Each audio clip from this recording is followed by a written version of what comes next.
Allô guys, j'espère que vous allez bien. Bienvenue chez Ladoa, It's About Everything. Cette fois-ci, j'ai vu en regardant les scrolls un petit peu, une déclaration qui m'a fait comme faire un petit titillement. Mon cœur a fait un petit mon cœur, mais même pas nécessairement. Mais bref, et pourquoi ça m'a fait faire un petit déclic? Parce que il y a quelques temps de ça, du côté des Kardashians, parce que vous savez, les Kardashians, qu'on les aime pas, au-delà d'avoir leur marketing, on sait que du côté de la beauté, elles sont une influence de beauté. Et qu'est-ce qu'on peut voir visuellement de elles? Elles ont toutes retiré beaucoup de leurs implants du côté très curvy qu'elles avaient. Elles sont toujours très belles, très curvy, mais beaucoup moins. Elles ont un petit peu retiré leurs implants et beaucoup se sont lancés dans le soft era. Dans le era du doux, de la douceur, de la féminité.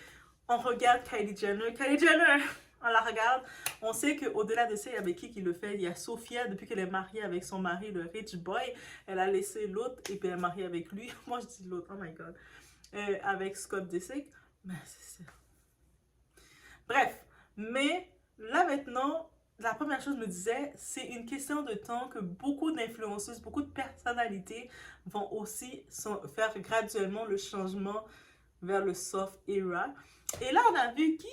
Du côté de la France, on a Maëva Guénam, candidate de la réalité, qui nous parle de son changement body. On y va, sans perdre l'instant, on est chez Ladoa.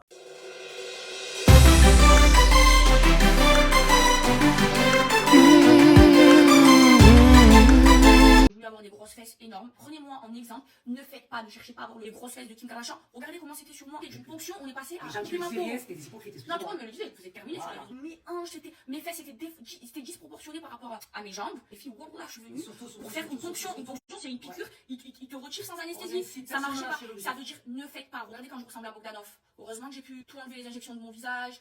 J'ai pu repartir à zéro. Imaginez, j'aurais pas pu faire marche arrière. Tu te rappelles, comment j'étais gonflée? Tête de Bogdanov, j'étais comme ça. Je mettais les injections dans la jawline ici. J'étais comme ça. Regardez mes photos. Tout enlevé. Mes taches de rousseur, tatouage, mes sourcils. J'ai enlevé mes fesses. Revient au naturel. Voilà. Donc prenez exemple sur ça. C'est ça. Et ça, j'ai regretté. Et chirurgie. voilà. Et regardez, j'ai regretté. Et aujourd'hui, j'ai une cicatrice à cause de ça. Elle est bien. Qu'est-ce que je peux dire dans tout ça? La chirurgie esthétique, c'est un choix personnel en effet. Donc, on n'est pas là pour taper du doigt les personnes qui décident d'avoir recours à ça. Mais s'il vous plaît, de grâce, je sais qu'il y en a beaucoup, de plus en plus jeunes, ils allaient avoir recours à ça, soit pour essayer de suivre une tendance, ce qui n'est pas la bonne chose à faire parce que les tendances, par exemple, les personnalités, les célébrités, les Kardashians, tout ça, ça change. La tendance change et elles ont recours, elles ont leur chirurgie et tout. Donc, c'est trop intense pour des tendances. Une tendance, c'est tu changes ta paire de jeans, tu changes ton top et tout. Ça, c'est une tendance. Mais là, quand tu as recours au bistouri et tout, qui peut mettre ta vie en danger, c'est plus qu'une tendance. Et justement, je trouvais important de revenir sur ces petites déclarations de Maëva Guénam, parce qu'on sait que Maëva Guénam, elle a beaucoup mis en avant le fait qu'elle s'appelait Plastique. Elle s'appelait Plastic Girl. Elle disait, des fois, elle faisait même des blagues avec ça, parce qu'on sait qu'elle a beaucoup d'humour. Maëva Guénam est une taureau en passant. Donc, elle a beaucoup d'humour aussi. Et des fois, on se rappelle, elle faisait des petits sketchs entre elles-mêmes en disant que oh, je peux pas être trop proche du feu, sinon je vais fondre, je suis du plastique. Tu sais, elle taquinait un peu, elle se taquinait elle-même. Mais par contre, elle est revenue sur sa morphologie, elle est revenue sur tout ça, donc elle a fait le retrait. Elle a passé sa phase. En vrai, aussi simple que ça, elle a réellement passé sa phase. Elle est dans une autre phase de Maëva. Et je trouve que, étant une personnalité, on va pas se mentir, c'est une personnalité publique. Donc, étant une personnalité, de venir présenter sa nouvelle phase, c'est aussi important. Des fois, les personnalités, vous allez juste les voir changer. Oups, d'un coup, ils sont comme ça, d'un coup, ils sont comme ça. Mais une personnalité qui est capable de venir présenter, raconter le tout, on a besoin de ce genre de témoignage. Aussi, peut-être si une femme avait l'intention d'aller se faire des implants pour penser qu'elle voulait être tendance, elle pensait que ça allait changer sa vie, elle-même, Maëva vous dit non, ce n'est pas nécessaire parce qu'elle dit physiquement, de la façon morphologique, ce n'est pas naturel, ce n'est pas beau, il y a plein de trucs. Elle-même vous le dit. Moi, j'ai pas fait d'implant et rien du tout, mais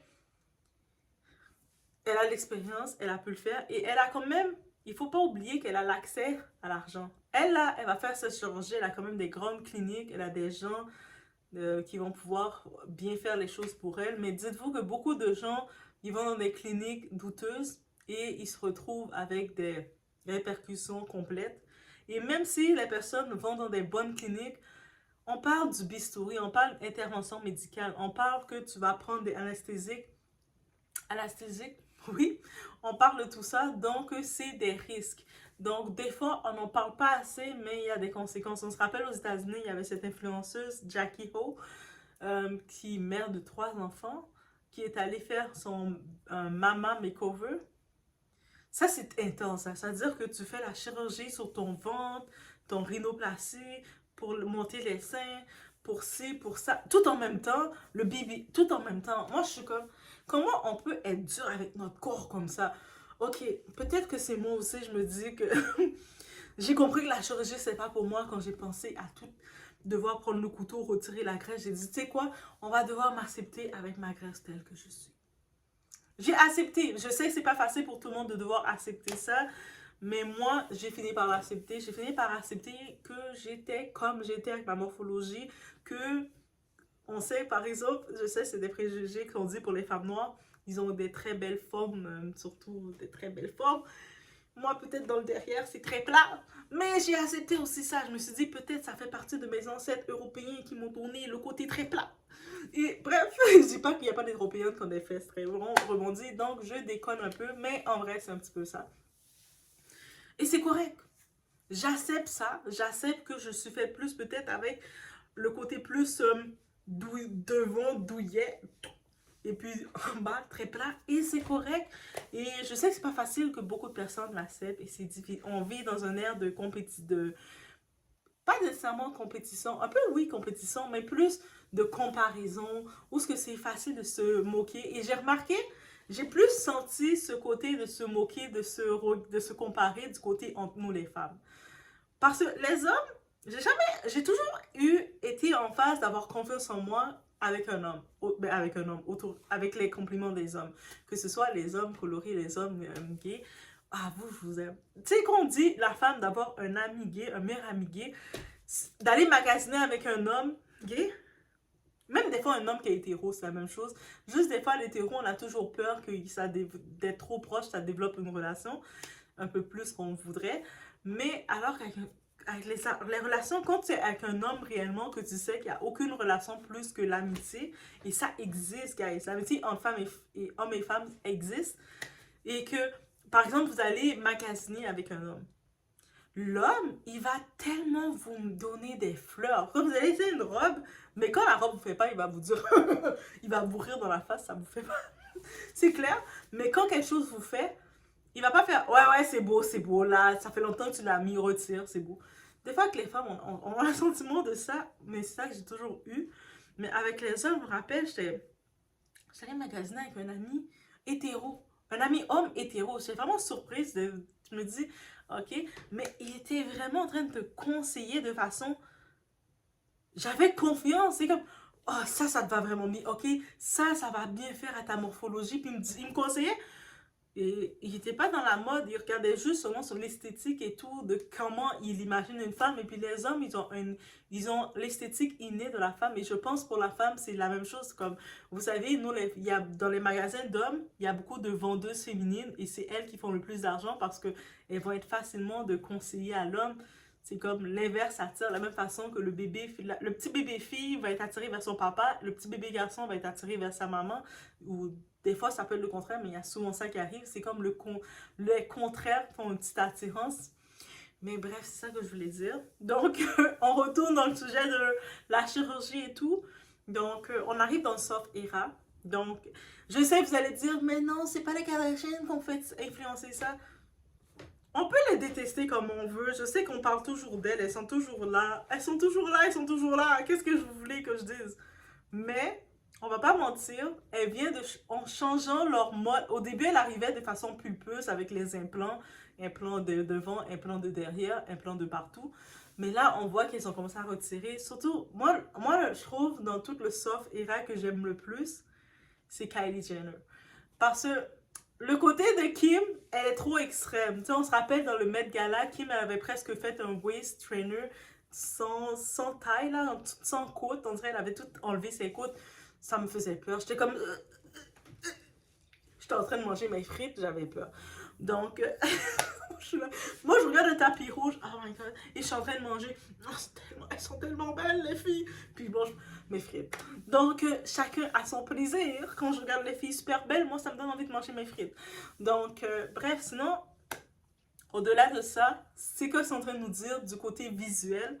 On est en train d'aller dans le soft era, mais c'est sûr, beaucoup associent le soft era comme étant très mince ces choses, mais ça, c'est Kim. Kim est tout seul dans son monde. Mais quand on regarde la plateforme de Kylie Jenner, son esthétique, depuis qu'elle est avec Timothée Chalamet, c'est un Canadien, guys. Timothée, c'est un Canadien, guys. On tape tes mains. Donc, et puis on voit qu'elle a tout changé son soft, son image, son branding, sa marque. Et ça fait plus comme femme, sweet, féminine. Elle va dans ce look-là. Il y a une autre personne qui est dans ce look-là que je pense que ça serait l'occasion pour elle de redominer. On parle de Lori Harvey. Lori Harvey, elle est coachée par Marjorie, sa mère. Sa mère, elle est le soft era en personne. Donc, je pense que ça serait l'occasion pour Lori Harvey de ramener un peu plus sa marque parce qu'elle utilisait déjà sa marque avant que les Kardashians l'utilisent. On a une autre on a vu qu'il utilise aussi avant, Jordan Woods. Jordan! Avec son fiancé, on la voit dans son petit élément. Donc, c'est aussi ça, le côté très coquette, le côté qu'ils mettent plus juste en avant de... Je sais pas, juste en avant d'avoir les gros BBL. C'est sûr, c'est toujours là. On voit beaucoup les rappeuses maintenant plus qu'ils l'ont. Mais il y a beaucoup de rappeuses, j'ai remarqué, qui viennent avec des discours qu'elles regrettent un peu. Récemment, je pense, dans une entrevue, j'entendais Nicki Minaj qui disait ça. Elle disait qu'elle avait été dans la pression de son équipe d'avoir un BBL. Mais si elle avait confiance en elle à ce moment, elle ne l'aurait pas fait. C'est Nicki qui l'a dit. En plus, Nicki est tellement belle là. Nicki, on a beau dire tout ce qu'on veut d'elle. Une chose qu'on ne peut pas retirer d'elle, elle est une très belle femme. Elle est de Trinidad, là. On voit qu'elle a les origines de Trinidad, caribéenne, femme antillaise.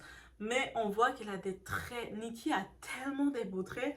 Et je pense dans une entrevue de son maquilleur, un de ses maquilleurs qui avait dit ça. Je ne me rappelle plus c'est quoi le nom du maquilleur parce qu'elle a beaucoup de maquilleurs. Mais ce maquilleur-là, il avait dit ça. Qu'en maquillant Nicki, il n'osait même pas mettre du maquillage parce que c'est comme... Il y a des gens qui se maquillent que tu as envie de dire... What's wrong with you? C'est quoi ton problème? Pourquoi tu te maquilles? T'as pas besoin de te maquiller. Toi, tu gaspilles le maquillage des gens. Tu nous déranges. Mais on aime tous se maquiller. Mais il y a des gens qui gaspillent le maquillage. Mais Nicki, elle fait partie des gens qu'elle a tellement des beaux traits. Tu sais, des traits là, comme je peux même pas décrire les traits de Nicki, mais elle a des beaux traits là, comme. Et quand elle se maquille, tu sais, elle fait son show, elle se maquille, mais quand on la voit, on voit ses traits, on est comme. Je suis sûre, le maquilleur, quand il l'a maquillée, était comme. Elle me dérange, elle a même pas besoin de se maquiller. Non, ils disent pas ça. T'imagines, ils sont fâchés. Pourquoi je veux te maquiller, toi? T'es déjà parfaite, tu me déranges. Mais bref, c'est ça. Je devais juste amener cette parenthèse. Je sais pas pourquoi j'avais cette... On est rendu au mois de juin, guys. Oui, la vidéo, elle est sortie. On est au mois de juin. Mais c'est ça que je devais dire. On retourne sur Maïva avant de terminer. Vous décidez quand même, malgré tout, vous avez votre rendez-vous de faire votre chirurgie, de faire votre BBL, de faire tout ce que vous devez faire. Vous le faites en connaissance de cause, en sachant tout ce que ça implique derrière. Et faites-le. Et aussi, préparez un plan B. Préparez aussi l'entretien. Parce qu'il y a aussi de l'argent de l'entretien. Il y a beaucoup qui vont faire leur BBL. Ils ne pensent pas qu'ils doivent l'entretenir. Ah oui. Ah ouais. Et puis aussi, faites-le pas juste pour faire la tendance parce que vous voyez les rappeuses qu'ils font, 2-3 personnalités qu'ils font. Parce qu'après, ça va vite vous fatiguer. Une tendance, ça fatigue vite, là. Donc, ça veut dire, mettons, moi, je fais de mon tatouage parce que pour moi, c'est un symbole. Ça représentait la liberté quand je l'ai faite. Et je l'ai faite au Guatemala, guys. Donc, ça représentait quelque chose. Ça veut dire, je ne l'ai pas faite pour faire un tatouage, juste pour faire un tatouage, parce qu'il y avait un symbole derrière. Mais quand vous faites quelque chose, que ce soit une modification corporelle, que c'est permanent, assurez-vous vraiment que vous n'allez pas juste suivre une tendance parce que Kardashian l'ont fait, parce que... Je sais pas trop qui l'a fait. Donc, je voulais juste vous laisser sur ce. C'était la petite vidéo sur notre amie Maïva qui a amené ça. Je trouvais ça intéressant. On sait qu'elle a fait beaucoup de promotions sur la chirurgie.